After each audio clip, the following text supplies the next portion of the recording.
Olá, está começando mais um programa Vivere, um programa de entrevistas voltado para profissionais da área da saúde, esportistas, personalidades que se destacam no nosso país.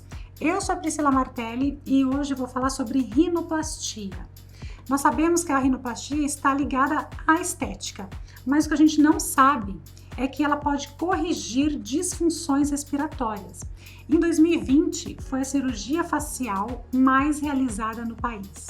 E para falar sobre esse procedimento, eu trouxe hoje o otorrinolaringologista, membro da Sociedade Brasileira de Cirurgia Plástica da Face, o Dr. Guilherme Scheibel.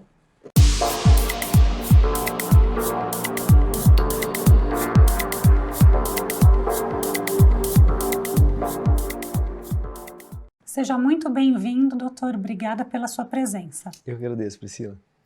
Nós sabemos que a rinoplastia é principalmente ligada a questões estéticas, mas o que a gente não sabe é que ela também está ligada a questões respiratórias.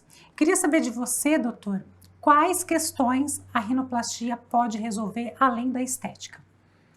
Além da estética, na rinoplastia, a gente pode melhorar a respiração por três formas principais. A primeira é através da correção do desvio de septo.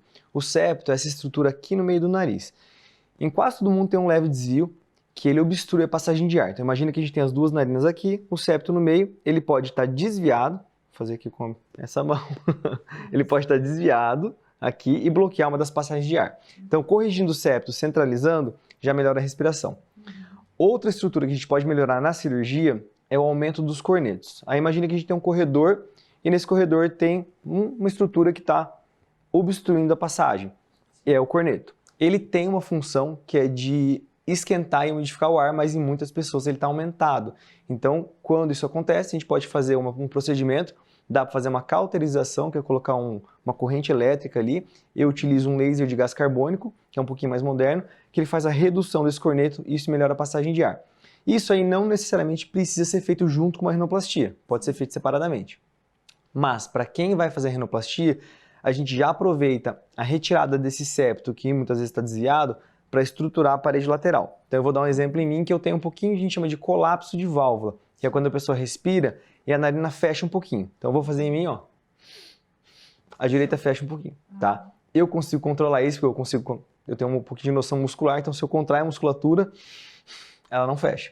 Mas na cirurgia a gente já usa esse pedacinho de cartilagem, a gente usou para várias outras coisas, né? Levantar a ponta também, às vezes quando a ponta é caída também dá um pouquinho de obstrução.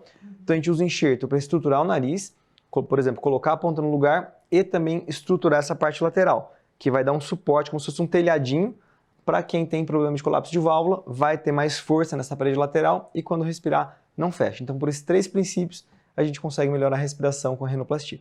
Muito interessante. E para quais casos você não recomenda a rinoplastia? Quais casos não recomendo? A principal, acho que não recomendação de uma rinoplastia é para quem quer operar o nariz. Às vezes, não são indicações muito assim, primeiro, condições físicas. A pessoa tem uma doença que às vezes impede ela de ser submetida a uma anestesia. Mas a principal contraindicação que a gente vê é em relação à parte psicológica. A pessoa está fazendo uma rinoplastia porque quer agradar alguém, ou que terminou um relacionamento e quer fazer uma rinoplastia só para se sentir bem, ou tem uma expectativa muito irreal sobre a cirurgia. Normalmente não são negativas permanentes, então eu identifico isso na consulta, eu oriento a conversa com a nossa psicóloga. Na verdade, todos os meus pacientes passam por uma psicóloga depois da minha consulta, antes da cirurgia, que é para entender realmente a motivação e ver se está tudo ok com ela. Então, isso aí da pessoa estar bem para fazer a cirurgia é muito importante. E normalmente sendo trabalhado isso, não tem problema. Às vezes é uma limitação só temporária, a pessoa fala, não, realmente não queria fazer uma rinoplastia, ou realmente quero, vou trabalhar um pouquinho o emocional para estar mais bem preparado para fazer uma cirurgia. Porque a rinoplastia é uma cirurgia que mexe com a identidade, então a pessoa precisa estar preparada para se olhar de uma nova forma, às vezes para não se estranhar. Então tudo isso tem que trabalhar para que a pessoa realmente esteja preparada física e emocionalmente para a cirurgia. Entendi. Nós vemos muitos casos de bullying, né? Crianças gostam de brincar umas com as outras. falam a respeito do nariz, entre outras características físicas, e isso compromete, né, a qualidade de vida da criança, que acaba se isolando. E eu queria saber, a partir de qual idade já é possível fazer uma rinoplastia? Bom, isso é muito importante, né?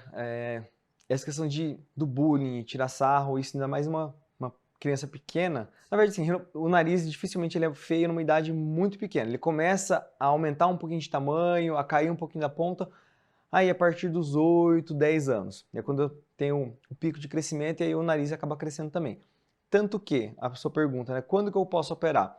Meninas, normalmente 3 anos depois da menstruação, a gente confirma com um raio-x de idade óssea de punho, para ver se ela realmente parou de crescer, para poder operar o nariz, e meninos lá por 17, 18 anos. Mas a questão emocional é muito importante, né, que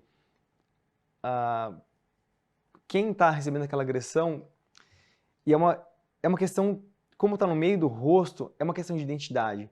Então, muitas vezes eu comento que a rinoplastia não é só uma cirurgia estética, é uma cirurgia da alma, porque as pessoas, muitas não conseguem se enxergar, elas olham no espelho e elas falam, não me identifico com esse nariz, parece que não sou eu. Então ela está o tempo inteiro, por exemplo, numa entrevista aqui, ela não vira de lado porque ela já não gosta que as pessoas vejam ela, avaliam esse perfil. E isso aí acaba realmente trazendo um prejuízo emocional para ela muito grande. Então você fazer a rinoplastia, você faz a pessoa poder se expressar, poder ser ela mesma sem receios de julgamentos. Sim, é uma transformação não só na autoestima, mas também na vida, né, dessa pessoa. Com certeza. E em relação ao resultado, é um resultado imediato? É preciso fazer outras sessões? Explica um pouquinho para nós sobre isso. Bom, a rinoplastia, nesses últimos anos, ela sofreu uma evolução muito grande. Então, no passado, eu comparo a rinoplastia a uma construção.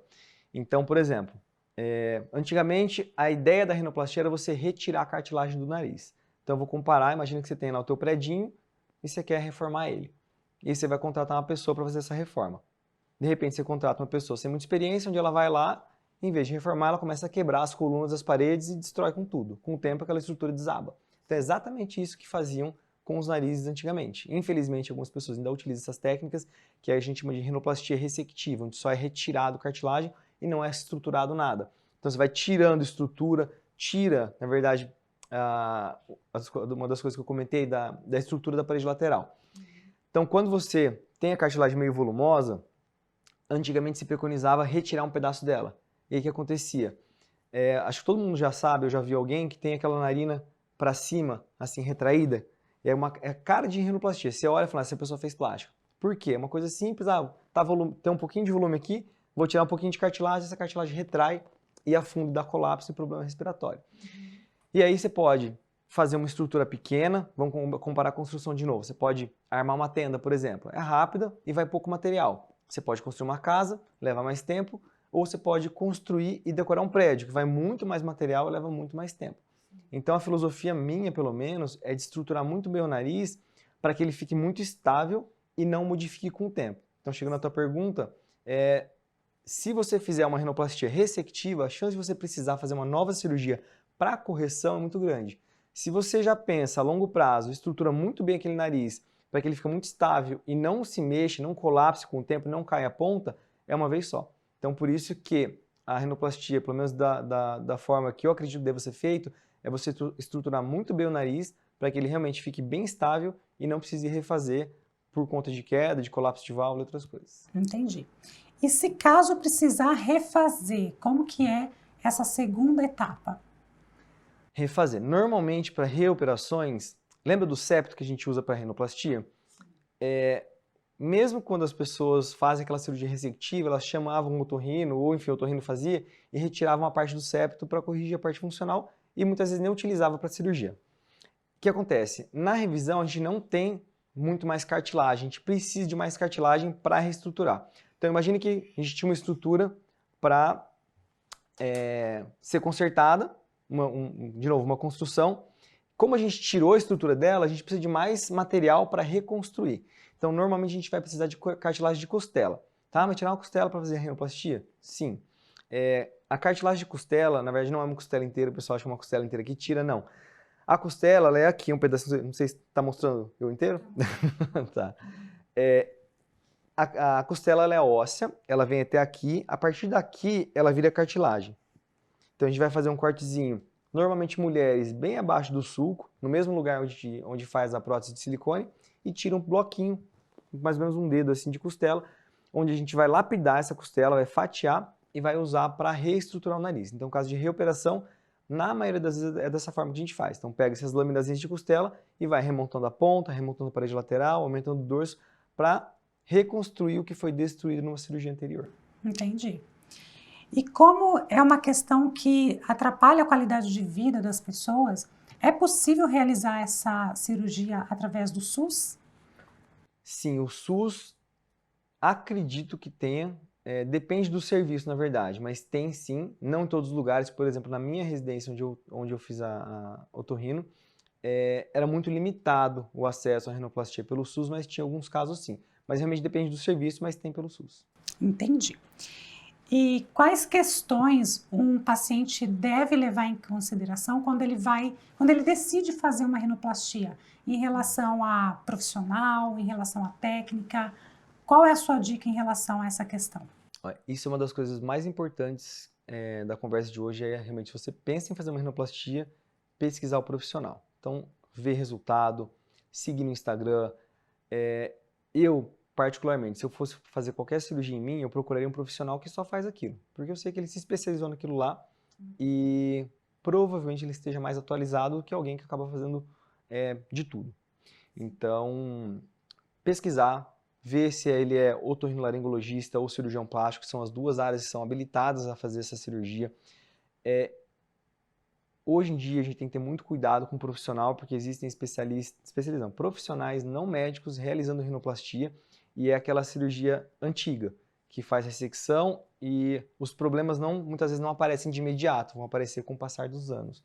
Então não vai na onda do que às vezes, não, vamos só mexer no nariz aqui, uma rinoplastiazinha, tudo que fala que é muito simples, não, rinoplastia é uma cirurgia extremamente complexa, para não dizer que é a cirurgia mais complexa da plástica como um todo é a rinoplastia, porque é uma estrutura muito pequena, com muitos elementos anatômicos dentro e que pode comprometer a parte funcional e está no meio do rosto. Então qualquer erro ali que seja cometido, você não vai conseguir esconder. Não é pegar, o silicone não ficou bom, coloca uma blusa, o corpo não ficou bom, cobre. O rosto você não consegue cobrir. Tinha muitos pacientes que me procuravam, no meu consultório e falavam, nossa, a época de pandemia para mim foi sensacional, porque eu consegui esconder meu nariz. Então, realmente é uma cirurgia que você tem que pesquisar muito. Então, de novo, olhar Instagram, ver se ele é capacitado para isso e pesquisar referência também. E pesquisar grupo de Facebook, olhar, ver que amiga sua que segue aquele médico, ver referência, ver quem operou. Então, fazer o trabalho de casa para depois não pagar o preço por isso. Perfeito. E para terminar a nossa entrevista, você é um profissional referência no Brasil inteiro em relação à rinoplastia. Então, eu queria saber um famoso que você atendeu, que você amou o resultado. Você pode contar para nós? Sim. Tem um casal que mora no meu coração, viraram amigos meus, ficaram em casa, inclusive, quando foram operar, que é o Mariano e a Jaque. A Mariana tinha passado exatamente por esse problema, ele tinha feito 4 ou 5 cirurgias, que eu não me engano. Então o nariz dele realmente estava muito, muito comprometido. E a cirurgia dele durou 10 horas, que eu demorei para reconstruir o nariz dele. Tive que tirar a cartilagem de costela, tive que tirar pedaço de pele com cartilagem da orelha para cobrir um defeito interno que ele tinha, senão eu não conseguiria esticar o nariz dele porque ele é um nariz muito curto, muito pequeno. Então tive que alongar, então faltou pele na parte interna, tive que fazer o maior malabarismo. Mas o resultado dele ficou sensacional, e a Jaque também, e os dois com problema funcional, não respiravam direito. E a Jaque também já tinha passado por uma rinoplastia mal sucedida, e eu arrumei. Os narizes dos dois estão maravilhosos. Parabéns, muito bom o seu trabalho. Obrigado. Doutor, quero agradecer novamente a sua presença, muito obrigada e muito sucesso na sua carreira. Obrigado, eu que agradeço. Para quem quiser saber mais sobre o trabalho do Dr. Guilherme Scheibel, eu vou deixar o Instagram dele aqui, que é o @rinoplastiascheibel. Obrigada a todos que assistiram a nossa entrevista. Um beijo e até quinta-feira que vem.